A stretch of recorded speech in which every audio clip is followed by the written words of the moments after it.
तुम चाहते हो मैं तुम पर कोई कविता लिखूं, जो ना हो तो एक लेख ही लिख दूं, अथवा दो पंक्तियों में ही व्यक्त कर दूं तुम्हें। परंतु ये संभव कहाँ। तुम्हें ज्ञात नहीं, तुम मेरे लिए अपरिभाषित हो। जैसे कि प्रेम होता है, प्रकृति में ऐसी कोई वस्तु कहाँ जो तुम्हें व्यक्त करने को मैं उससे तुम्हारी तुलना कर सकूं।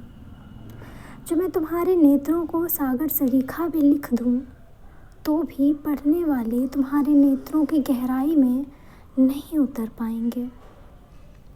मैं क्या लिख पाऊंगी तुम्हारे अधरों को, जिनके समक्ष कमल की पंखुड़ियां भी तुच्छ लगती हैं। तुम्हारी देह को यदि मैं चंदन भी कह दूं, तो भी कैसे उसके सुडौल आकार को लिख पाऊंगी, अथवा कैसे व्यक्त कर पाऊंगी शब्दों में शीतल देह की गर्माहट को। मैं तुम पर जितना भी लिखूं वो कम ही होगा। मेरे शब्दों में इतनी क्षमता कहाँ जो तुम्हारे यौवन को दर्शा सके। न मेरी कलम में इतनी स्याही है जो तुम्हारे काले केशों का रंग बतला दें। मेरी किसी पुस्तक अथवा किसी पृष्ठ में इतना साहस नहीं जो तुम्हें शब्दों में बांध सदियों तक अपने भीतर रख खुद को अमर कर ले। संसार के किसी भी प्राणी के पास वो नेत्र नहीं जो तुम्हारी कल्पना कर मेरे हृदय में अंकित तुम्हारी छवि मात्र भी बना सके।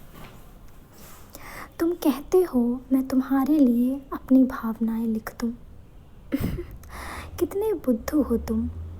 भला प्रेम भी कहीं शब्दों में बांधे बंध पाया है। यदि मैं लिख भी दूं, तो भी क्या ये संसार मेरी प्रीत की पवित्रता को समझ पाएगा।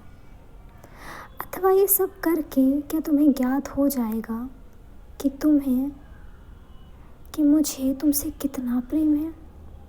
सुनो, मेरा प्रेम अपरिभाषित है और तुम मेरे प्रेम हो। मेरी भावनाएं निस्वार्थ हैं। इन्हें संसार की किसी वस्तु से भी तोलना मेरे लिए अपराध होगा।